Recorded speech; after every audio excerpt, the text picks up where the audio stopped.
Anak-anak, sebelum kita masuk ke materi kita pada pagi hari ini, Bapak ingin menanyakan, di sini hadir semua atau ada yang nggak masuk? Hadir semua. Hadir semua ya? Iya. Alhamdulillah. Baik. Sebelum kita masuk ke pembelajarannya, Bapak mau menanyakan kembali nih, ada yang masih ingat nggak pembelajaran kita minggu lalu? Masih. Pak, siapa yang mau melanjutkan? Saya, Oke, Kelvin. Silakan Kelvin. baik, materi kita minggu lalu itu tentang makna semboyan Bhinneka Tunggal Ika dalam kehidupan berbangsa, Pak. Baik, betul sekali. Kalau boleh tahu, bisa dijelaskan Kelvin tentang apa saja materi Baik. kita minggu lalu? Baik, Pak.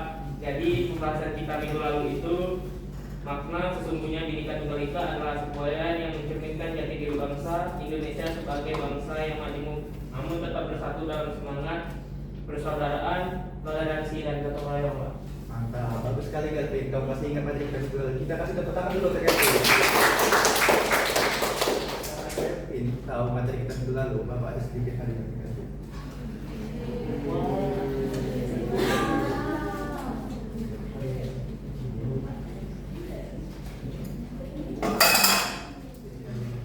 Makasih, Pak. Walaupun tadi tidak seberapa, tapi Bapak harap ini bisa membangkitkan semangat belajar Kelvin pada pagi hari ini. Baik, Pak. Semangat sekali. Pagi hari ini yaitu tentang mengelola kebinekaan sebagai model sosial pembangunan nasional. Nah, sebelum masuk ke materinya, Bapak jelaskan sedikit tujuan pembelajaran kita pada pagi hari ini, yaitu peserta didik diharapkan mampu menganalisis perbedaan makna asal-usul Bhinneka Tunggal Ika melalui pembelajaran PBL dengan baik dan benar. Nah, sebelum kita mengetahui apa itu kebinekaan, karena materi kita pada pagi hari ini masih terkait tentang kebinekaan. Nah, Bapak mau menanyakan, di sini anak-anak ada nggak yang mau bercerita tentang keberagaman apa saja yang pernah kalian alami semasa kalian sekolah? Baik, pada ini sudah silakan. Baik Pak, jadi dulu di kelas itu saya punya teman yang berasal dari beberapa daerah, itu dari Sunda, Jawa, Medan dan juga Bugis. Nah, di mana ketika di kelas itu kami itu bercerita Pak tentang makanan khas dan bahasa dari daerah masing-masing. Kalau di Jawa yang daerah Sunda itu biasanya ada kata sampurasun. Kemudian kalau Batak itu misalnya moras dan juga ya Kak, kalau misalnya dari Batak itu moras dan dari Sunda itu sampurasun. Itu saja ya. Baik, terima kasih Anis. Kita kasih tepuk tangan dulu Anis. Karena Anis telah berani untuk menceritakan tentang pengalamannya. Bapak juga ada sedikit tadi untuk Anis.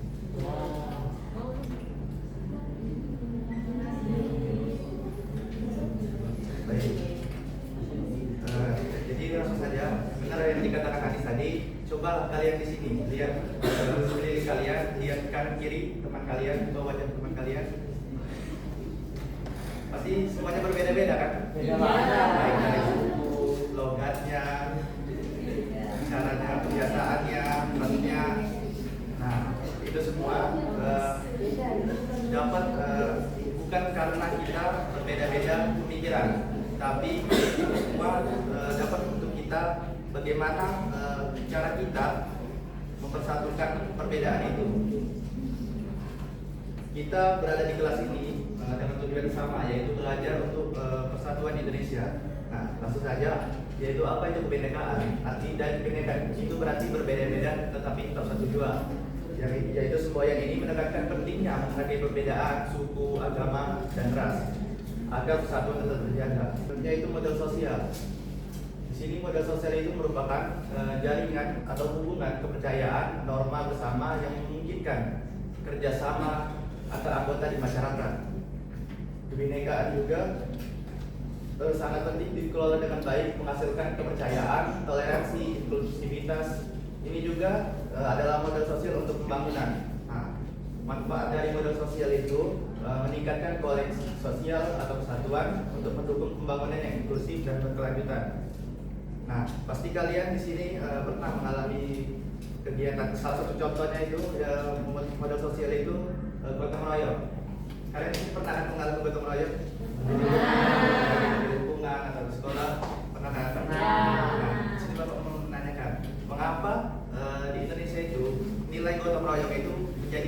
penting bagi pembangunan sebagai modal sosial pembangunan.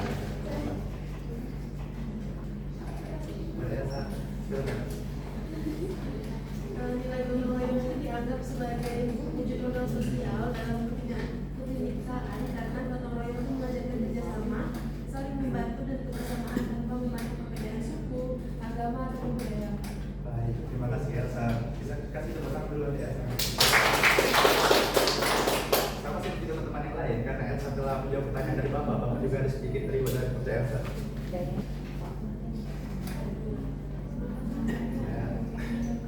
Baik, kita lanjut masuk ke materi selanjutnya.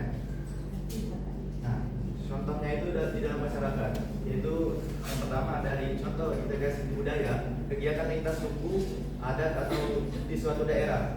Nah, misalnya gotong royong tadi antar warga suku yang berbeda. Pasti kan pernah di sini anak-anak mengalami misalnya di suatu desa yang lain ada mengalami pernikahan. Pastinya kita dari suku atau desa yang sebelah pergi bergotong royong ke daerah itu tetangga kita untuk membantu melancarkan acara tersebut. Nah, selanjutnya itu pembangunan inklusif, pemberdayaan UMKM dari berbagai suku agama di suatu wilayah. Nah, biasanya di sini peran pemerintah sangat dibutuhkan karena biasanya di daerah-daerah terpencil itu pemanfaatan UMKM-nya itu belum sepenuhnya merata. Nah, di sini banyak masyarakat di daerah-daerah itu mengharapkan pemerintah bergerak sangat lebih kecil lagi dan merata di seluruh daerah. Nah, selanjutnya itu tantangan dalam menerapkan Bhinneka Tunggal Ika. Nah, yang pertama itu ada diskriminasi, stereotip, persangka antar kelompok. Yang selanjutnya itu ketidaksetaraan dalam pembangunan atau akses layanan. Yang selanjutnya itu globalisasi dan modernisasi yang bisa menghapus identitas lokal jika tidak berhati-hati. Nah, salah satu solusinya itu penguatan nilai kebinekaan, pengelolaan konflik secara konstruktif dan inklusivitas. Nah, terkait pengelolaan konflik ini, nah Bapak mau menanyakan lagi nih, jika kalian di sini dihadapkan dengan beberapa kelompok atau disatukan dalam satu kelompok, nah misalkan di dalam satu kelompok itu ada teman kalian berbeda agama, suku atau ras atau atau juga pendapat, nah itu bagaimana tanggapan kalian? Silakan. Kalau saya berada dalam situasi seperti itu, saya akan menghargai pendapat teman tersebut, mendengarkan dulu dengan baik dan tidak langsung memaksa pendapat sendiri. Baik, terima kasih. Kita beri tepuk tangan dulu Trila. Ini untuk berikutnya sama seperti teman-teman yang lain.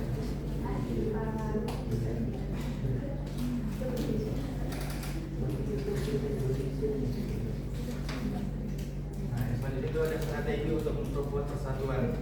Yang pertama itu ada menyebarkan informasi yang benar dengan menghindari hoax. Nah, generasi muda saat ini kan tentunya sangat sering lah melihat media sosial, baik itu di platform-platform yang ada di gadget kalian. Nah, itu alangkah baiknya kita menyaring terlebih dahulu informasi-informasi yang ada yang kita dapatkan. Lalu apabila sudah benar tentang berita itu, baru kita menyebarkan informasi tersebut. Nah, selanjutnya itu mengadakan kegiatan sosial yang melibatkan berbagai kelompok masyarakat. Nah, yang selanjutnya itu juga membiasakan dialog terbuka untuk menyelesaikan perbedaan. Jadi jika ada satu masalah di dalam suatu perkumpulan kalian, alangkah baiknya kita membiasakan beradu pendapat agar semua masalah itu dapat terselesaikan dengan kepala dingin serta solusi bersama. Nah, jadi di sini Bapak ada satu video, sebenarnya ini bukan video kasus, ini video tragedi yang sempat terjadi di Indonesia, yaitu salah satunya itu perang Sambe, benar, yaitu antara suku Madura dan suku Dayak. Nah, jadi di sini sebelum Bapak tampilkan video tersebut, di sini Bapak mau membentuk kelompok, nanti dibantu oleh petugas ya. Nah, setelah kalian menonton video ini nanti Bapak akan memberikan LKPD, terus kalian analisis terkait apa saja yang berada dalam video ini. Bisa dipahami ya? Bisa. Baik. Kepada ketua kelas dipersilakan untuk kelompoknya. Itu bagian di kelompok ya? Iya Pak, ini ada kita ambilkan di sini kelompok 1, di kelompok 2. Oke, terima kasih Pak. Silakan dibentuk kelompoknya, dibentuk berikan.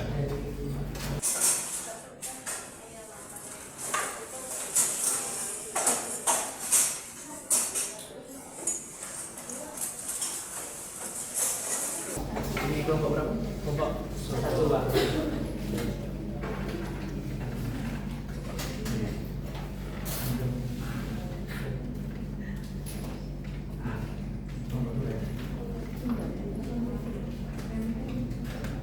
Bisa dimengerti anak-anak? Bisa, Pak.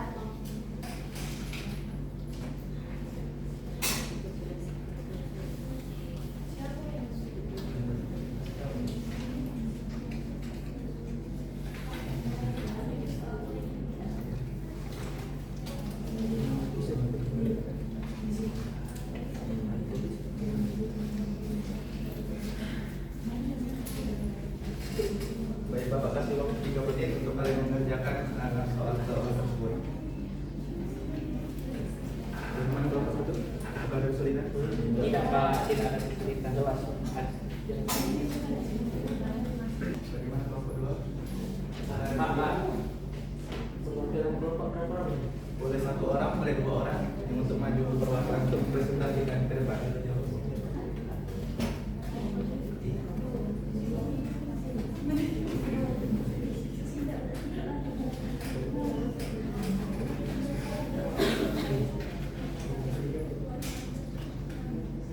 Bagaimana anak-anak? Sudah selesai? Sudah. Kerjanya? Sudah selesai semua? Kelompok 1? Sudah Pak. Kelompok 2? Sudah.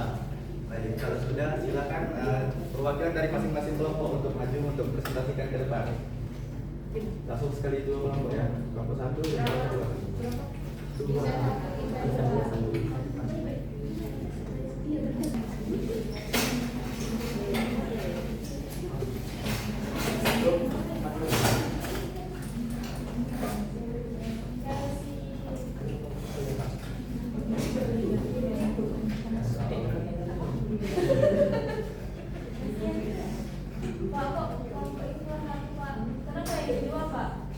Tidak adil karena kelompok 1 2 orang, maka kelompok 2 2 orang.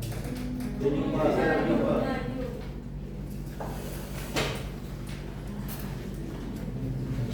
Ya, silakan kelompok 1. Jawaban untuk kelompok 1 itu hubungkan Kampanye itu konflik antara suku Dayak dan suku Madura yang digambarkan dalam video sebagai bintang Sandi berdarah merupakan peristiwa yang menantang makna sejati dari semboyan nasional Bhinneka Tunggal Ika. Kata untuk terpecah lain dan justru menjadi kekuatan untuk membangun bangsa. Namun dalam konflik tersebut makna semboyan ini tidak terwujud karena beberapa faktor. Saya akan melanjutkan dari faktor yang pertama itu kurangnya. Ini menandakan bahwa Bhinneka Tunggal Ika bukan hanya slogan, tapi harus diwujudkan dalam sistem sosial dan kebijakan yang adil. Yang ketiga itu ego identitas kelompok yang mengalahkan rasa kebangsaan. Saat konflik pecah, masing-masing pihak lebih menonjolkan identitas sukunya dibanding identitas sebagai warga Indonesia. Padahal makna Bhinneka Tunggal Ika menekankan bahwa kita tetap satu bangsa meskipun berbeda-beda latar belakang. Baik, Baik, di sini saya kebetulan konflik antara suku Dayak dan Madura di samping tidak terjadi secara tiba-tiba, melainkan akibat akumulasi berbagai faktor sosial, budaya dan ekonomi yang dibiarkan menumpuk tanpa penyelesaian yang adil. Berikut beberapa faktor utama dari Selanjutnya yang yaitu faktor kebijakan pemerintah. Program transmigrasi pada masa lalu kurang memperhatikan kesiapan sosial dan budaya masyarakat lokal. Pemerintah kurang membangun ruang dialog yang mediasi antara pendatang dan warga asli. Kurangnya pengawasan dan kehadiran aparat saat konflik mulai muncul membuat situasi tidak terkendali. D. Faktor budaya dan identitas. Benturan nilai dan gaya hidup antara suku, cara bicara, adat, bahkan penyelesaian masalah sering disalahartikan sebagai bentuk ketidakhormatan. Identitas suku menjadi simbol kebanggaan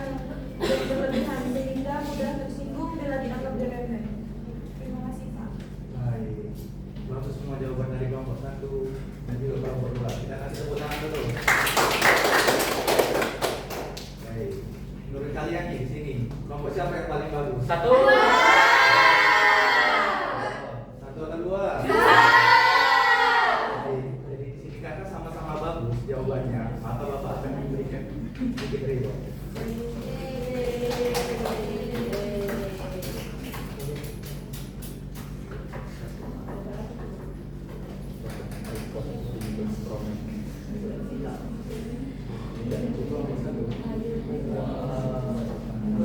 Masih kontak Pak ya?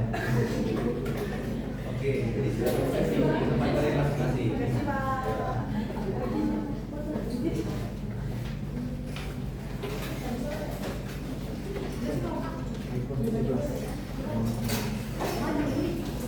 Nah, ayo anak-anak sudah kembali. Bagaimana anak-anak pelajaran kita pada pagi hari ini? Baik, Bapak rasa juga begitu ya. Bapak rasa anak-anak di sini mampu memahami semua materi yang Bapak berikan. Nah, sebelum kita mengakhiri atau pembelajaran kita pada pagi hari ini, ada yang pernah tidak menyampaikan kesimpulan kita pada pagi hari ini ya? Pada Adri silakan. Jadi Pak, kita hari ini itu belajar bahwa Bhinneka Tunggal Ika itu bukan sekedar tulisan di lambang negara, tapi falsafah di bangsa Indonesia. Semua yang ini berasal dari kitab Sutasoma karya Empu Tatular pada masa kerajaan Majapahit, yang berarti berbeda-beda tapi tetap satu juga. Artinya walaupun kita berasal dari suku yang berbeda, agama, budaya, dan bahasa juga yang berbeda, kita itu tetap bersatu sebagai satu bangsa, yaitu bangsa Indonesia. Nah, perbedaan ini tuh bukan alasan untuk saling menjauh, Pak, tapi kesempatan untuk belajar menghargai, bekerja sama, dan saling melengkapi. Terima kasih Andri. Kita tetap jadi penang dulu Mbak Andri. Sudah dari untuk Andri. Ini semoga minggu depan kembali semangat belajar. Baik. Baik, di sini Bapak yang menyampaikan kesimpulan sedikit, menambahkan dari kesimpulan Andri tadi, yaitu kebinekaan itu bukan sebuah hambatan, tetapi sebuah kekuatan bila dikelola dengan baik. Nilai seperti toleransi, gotong royong, inklusivitas itu sangat penting sebagai fondasi. Nah, pembangunan nasional yang berkelanjutan itu butuh partisipasi semua lapisan masyarakat dan penghargaan terhadap keberagaman. Setiap individu juga punya peran di sekolah atau komunitas bisa menjadi laboratorium pengelolaan kebinekaan. Baik, Bapak rasa sekian materi kita pada pagi hari ini. Bapak rasa kalian dapat memahami materi yang Bapak berikan pada pagi hari ini. Bapak ucapkan terima kasih atas pembelajaran hari ini, dan untuk pertemuan kita minggu depan, Bapak harap kalian lebih semangat lagi dalam belajar. Jadi pembelajaran kita pada pagi hari ini, alangkah baiknya kita bersama-sama melapaskan lapas hamdalah. Alhamdulillahirabbil alamin. Boleh pimpin doa ulang. Baik Pak, marilah kawan-kawan, sebelum kita mulai pelajaran ini, ada baiknya kita berdoa terlebih dahulu. Berdoa mulai.